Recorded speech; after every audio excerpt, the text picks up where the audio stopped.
Seorang laki-laki melenyapkan nyawa puluhan orang dalam waktu kurang dari 24 jam.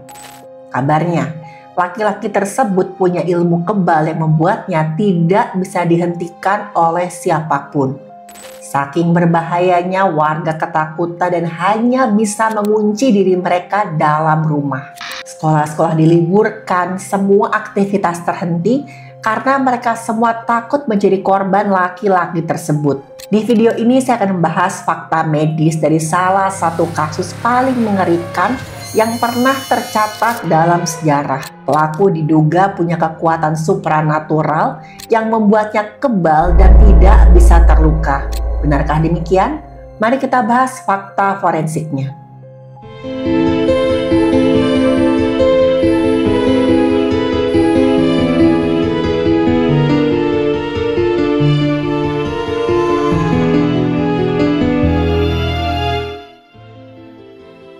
Halo, saya Dr. Stefani. Saya seorang dokter spesialis forensik dan mediko-legal, dan saya belajar dari yang mati.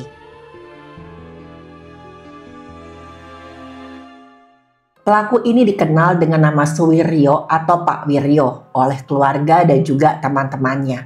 Sehari-hari Pak Wiryo berprofesi sebagai seorang petani untuk menafkahi istri dan juga anaknya. Pak Wiryo dikenal sebagai orang yang tertutup dan jarang banget bersosialisasi dengan tetangga-tetangganya.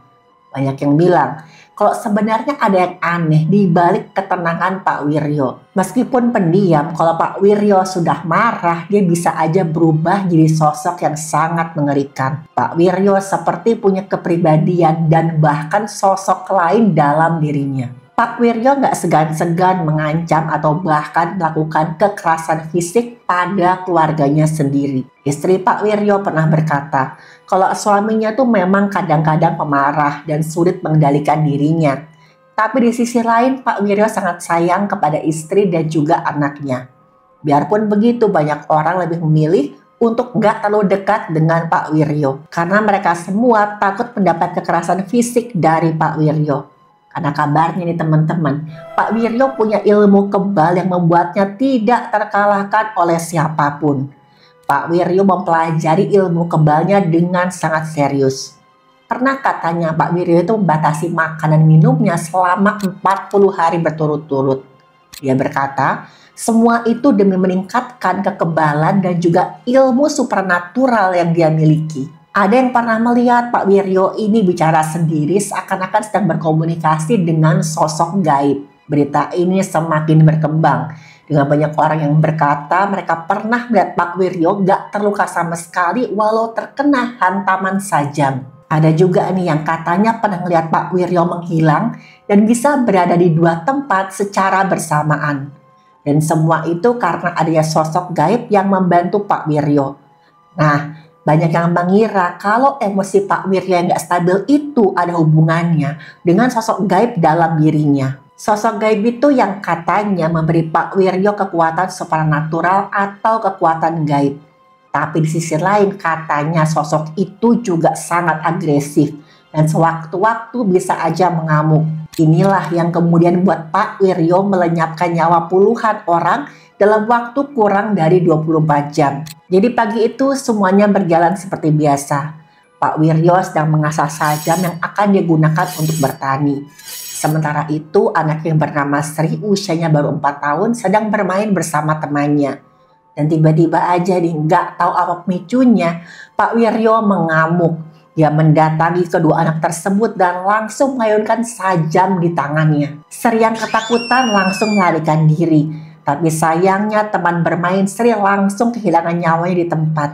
Karena sajam di tangan Pak Wiryo menghantam bagian lehernya. Pembuluh nadi di leher temannya Sri ini langsung terputus. Terjadilah kebocoran cairan tubuh yang sangat parah. Dalam waktu kurang dari 3 menit temannya Sri langsung kehilangan nyawanya. Sri langsung lari menuju sawah di mana ibunya sedang bekerja. Sambil menangis teriak-teriak Sri bilang ke ibunya, "Bu, tolong Bapak ngamuk." Istri Pak Wiryo langsung menarik Sri pergi dari sana. Mereka mencari pertolongan ke arah jalan yang ramai. Melihat istri sama anaknya berlari ketakutan, Pak Wiryo sama sekali gak mengejar. Dia liatin aja istri sama anaknya, kemudian Pak Wiryo pun pergi dari sana. Pak Wiryo masuk ke rumah salah seorang tetangganya dan langsung pergi menuju dapur. Di dapur, tangga Pak Wiryo yang bernama Bu Maskur ternyata sedang memasak nasi. Dan saat itu tanpa bicara apa-apa, Pak Wiryo langsung menghantamkan sajam di tangannya ke arah leher Bu Maskur. Pak Maskur yang melihat apa yang terjadi berusaha menolong. Tapi akhirnya Pak Maskur pun kehilangan nyawanya karena hantaman sajam di lehernya. Saat itu Pak Wiryo benar-benar seperti kehilangan kendali. Dia keluar dari rumah tangganya dan mulai melakukan penghilangan nyawa kepada setiap orang yang dia temui. Anak-anak, lansia, laki-laki, perempuan, semuanya diincar oleh Pak Wiryo. Suasana tempat tinggal Pak Wiryo pun langsung dilanda kepanikan yang luar biasa. Jasad penduduk yang menjadi korban hantaman sajam Pak Wiryo bergelimpangan di tanah. Rata-rata mereka kehilangan nyawa dalam kondisi leher yang nyaris putus. Gak tahu nih apa yang membuat Pak Wiryo melakukan hal tersebut. Tapi ada desas-desus yang mengatakan kalau Pak Wiryo nggak lagi bisa mengendalikan ilmu kebal yang dia miliki. Sosok gaib dalam diri Pak Wiryo pun mengamuk dan kemudian mengincar penduduk sekitar. Sosok itu yang kemudian menguasai dirinya Pak Wiryo untuk melenyapkan nyawa orang-orang di tempat tinggalnya. Banyak yang percaya hal tersebut karena Pak Wiryo saat itu benar-benar seperti kerasukan. Dia bahkan tega menghabisi nyawa seorang anak perempuan yang baru aja mau berangkat sekolah. Waktu melihat Pak Wiryo mendatanginya sambil membawa sajam, anak tersebut masih berusaha teriak-teriak minta tolong. Sayangnya dia kalah cepat ketika dia mau berlari. Pak Wiryo berhasil menanamkan sajam ke lehernya. Anak perempuan tersebut pun roboh dan bersimbah cairan warna merah. Bahkan teman Pak Wiryo pun gak luput dari amukannya. Teman Pak Wiryo yang bernama Pak Jami adalah seorang petugas keamanan di daerah tersebut. Waktu kejadian Pak Jami sedang ada di rumah. Dia dengar ribut-ribut, dia pun keluar dari rumah. Saat itulah dia berpapasan dengan Pak Wiryo. Karena sudah mengenal Pak Wiryo, awalnya Pak Jami sama sekali gak curiga. Dia bahkan tanya ke Pak Wiryo, "Wiryo, ada apa itu ribut-ribut?" Pak Jami baru sadar ada yang gak beres ketika Pak Wiryo menatap tajam ke Pak Jami sambil berjalan mendekat. Saat itu posisi tangannya Pak Wiryo ada di belakang tubuhnya seakan-akan sedang menyembunyikan sesuatu. Pak Jami waspada. Dia jaga jarak dengan Pak Wiryo dan saat itulah Pak Wiryo mengayunkan sajam di tangannya. Untungnya Pak Jami juga ahli bela diri sehingga dia sempat menghindar dengan gesit. Tapi saat itu dua jari Pak Jami putus terkena sabatan sajam dari Pak Wiryo. Pak Jami langsung melarikan diri sambil teriak-teriak minta tolong. Sementara Pak Wiryo kemudian dengan tenangnya dia berkeliling mencari mangsa-mangsa yang baru. Dalam waktu singkat 20 orang kehilangan nyawa dan 12 orang terluka parah karena amukan dari Pak Wiryo. Fasilitas kesehatan kebanjiran pasien yang jadi korban kekejiannya Pak Wiryo. Di sana sini terdengar tangisan histeris dari warga yang kehilangan anggota keluarganya. Pak Wiryo benar-benar seperti nggak sadar. Dia nggak peduli walaupun korbannya anak-anak atau lansia. Semua yang berpapasan sama Pak Wiryo sudah pasti menjadi korban hantaman sajamnya. Saking ketakutannya kan hal tersebut, warga pun mengunci diri mereka dalam rumah. Sekolah-sekolah diliburkan dan seluruh aktivitas terhenti sama sekali. Semuanya takut dengan amukan Pak Wiryo yang membawa sajam. Apalagi sampai malam hari Pak Wiryo nggak kunjung bisa ditemukan. Dia seakan-akan menghilang entah kemana. Pihak yang berwenang melakukan pencarian dengan bawa senti lengkap untuk mengawal warga. Meskipun demikian teman-teman, warga tetap merasa sangat ketakutan. Karena tadi Pak Wiryo kan dikenal sebagai orang yang punya kesaktian. Gak cuma ilmu kebal, Pak Wiryo katanya juga bisa menghilang. Malam itu para warga dilanda kepanikan dan ketakutan luar biasa. Sebagian warga mencari Pak Wiryo dengan membawa obor. Dan Pak Wiryo baru bisa ditemukan keesokan harinya. Posisinya tubuhnya tergantung di tebing yang berjarak kurang lebih 5 km dari tempat tinggalnya. Dia tergantung dengan posisi ada semacam kain yang mengikat bagian lehernya. Dan saat itu sepertinya Pak Wiryo dalam keadaan tidak bernyawa. Tapi tetap aja nih gak ada warga yang berani mendekat.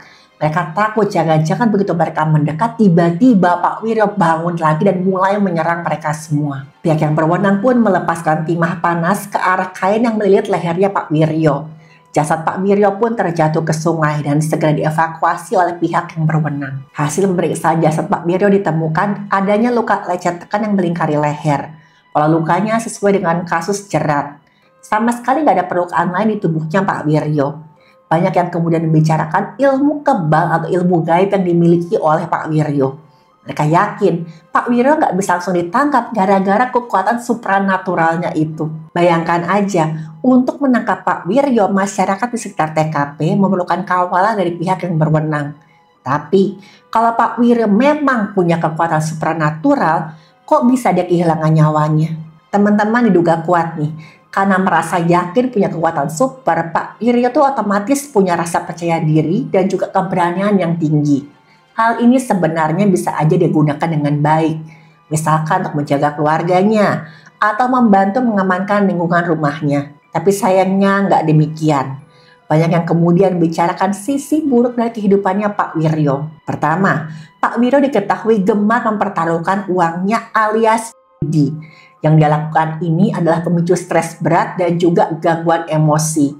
Pak Wiryo terobsesi hendak menang dan mendapatkan uang dalam jumlah banyak dengan cara yang gampang. Ia juga jadi kecanduan dan jika tidak mempertaruhkan uang, otomatis Pak Wiryo merasa gelisah dan jadi mudah marah.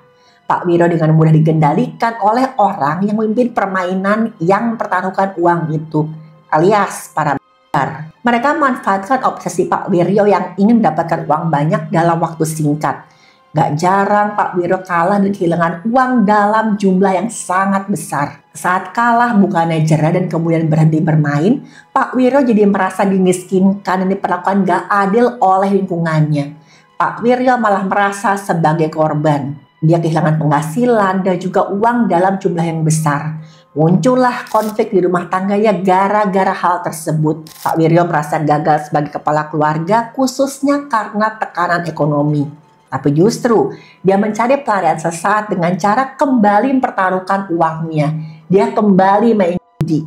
Yang Pak Wiryo lakukan ini bisa jadi pelarian sesaat, tapi juga memperburuk rasa frustrasi, malu, dan marah terhadap lingkungannya. Lebih parahnya lagi, Pak Wiryo diketahui sering melampiaskan rasa marah dan frustrasinya dengan memukuli istrinya. Dan hal ini bukan sekali dua kali terjadi. Tapi istri Pak Wiryo memilih diam. Karena dia merasa bagaimanapun Pak Wiryo ini adalah suami yang harus dia jaga nama baiknya. Kalau udah nggak tahan, kadang-kadang istri Pak Wiryo memilih pergi ke rumah orang tuanya untuk sementara. Istri Pak Wiryo pernah berkata, bagaimanapun dia adalah suami saya, ayah dari anak saya. Biarpun dia sering kasar, dia masih sayang kok sama anaknya. Padahal teman-teman, bukan hanya istri Pak Wiryo yang sering mendapat kekerasan fisik dan juga mental. Bayangin ibu kandungnya Pak Wiryo sendiri juga pernah diancam. Setelah Pak Wiryo kehilangan nyawanya, ibu Pak Wiryo menceritakan apa yang pernah terjadi di keluarganya. Pak Wiryo pernah mengamuk waktu ibu kandungnya mengumumkan jatah pembagian warisan di keluarga. Pak Wiryo merasa pembagian tersebut sama sekali nggak adil.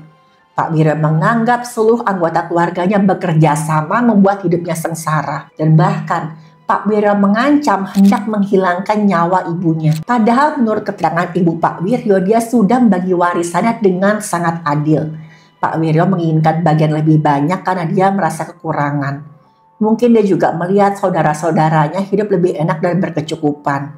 Sehingga dia merasa berhak mendapatkan bagian warisan yang lebih banyak. Padahal sebagaimana kita tahu teman-teman, semua itu gara-gara kebiasaan buruknya sendiri, yaitu kecanduan bertaruh uang alias kecanduan judi. Ketika yang dia inginkan gak bisa dia dapatkan, Pak Wiryo menyalahkan lingkungannya. Dia menuduh ibunya bertindak gak adil dan berniat untuk menghilangkan nyawa ibunya. Kata ibunya Pak Wiryo, Suwiryo itu menyeramkan. Sekilas dia seperti orang yang pendiam, tapi bukan berarti dia orang yang tenang. Kalau ada orang yang buat yang marah sedikit aja, dia akan mengamuk dan gak segan melakukan kekerasan. Selain itu, Pak Wiryo diketahui juga sering mengkonsumsi miras dan zat berbahaya.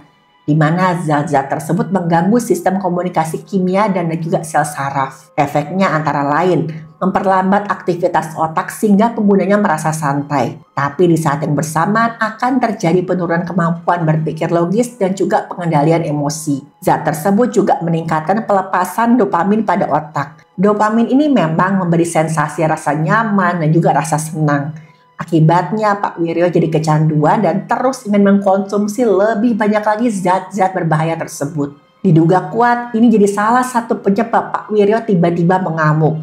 Jadi di bagian depan otak ada area yang mengatur pertimbangan, kendali impuls, dan juga moral. Miras yang dikonsumsi oleh Pak Wiryo membuat area ini semakin lama semakin lemah. Pak Wiryo jadi semakin mudah marah, bertindak nekat, dan gak peduli resiko perbuatannya. Miras juga akan mengganggu bagian otak yang menyimpan ingatan. Pada kadar tinggi dapat mengakibatkan seseorang kehilangan ingatan, menyebabkan Pak Wiryo gak ingat apapun ketika dia sedang mengkonsumsi miras tersebut. Terus bagaimana Pak Wiryo bisa begitu kuat dan agresif? Sampai banyak banget orang yang menjadi korbannya. Apa benar ini gara-gara ilmu kebal atau kekuatan supranatural? Teman-teman, dalam kondisi ekstrim seperti yang dialami oleh Pak Wiryo, maka tubuh akan mengalami perubahan drastis. Ketika otak mendeteksi bahaya, maka kelenjar adrenal akan melepaskan adrenalin. Adrenalin meningkatkan produksi energi untuk kekuatan otot. Selain itu juga terjadi peningkatan aliran cairan tubuh ke otot.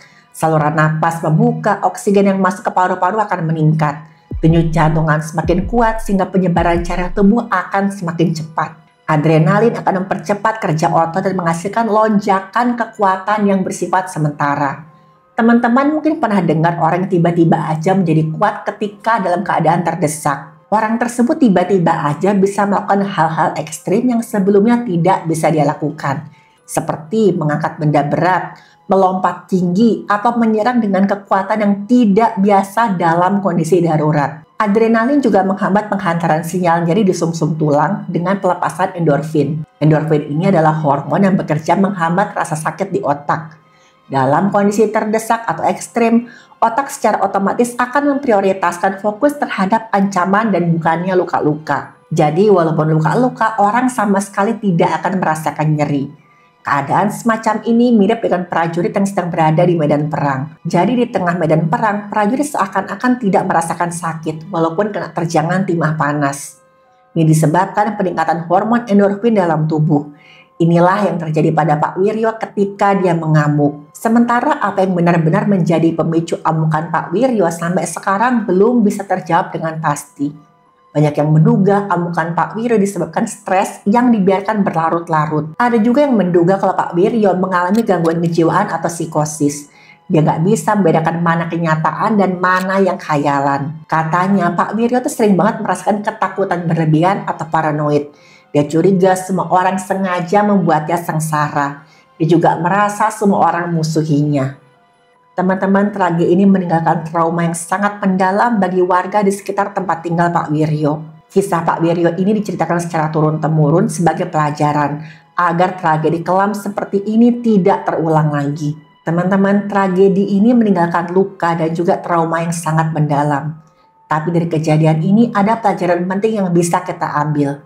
Permainan yang mempertaruhkan uang pada akhirnya hanya akan membawa kehancuran. Seseorang akan kehilangan kendali atas diri sendiri dan masa depannya mereka. Pada kasus Pak Wiryo, apa yang dilakukan justru menimbulkan stres, dendam, dan akhirnya berdampak ke rumah tangganya. Saat rumah tangga jadi ladang kekerasan, maka kehancuran tinggal menunggu waktu.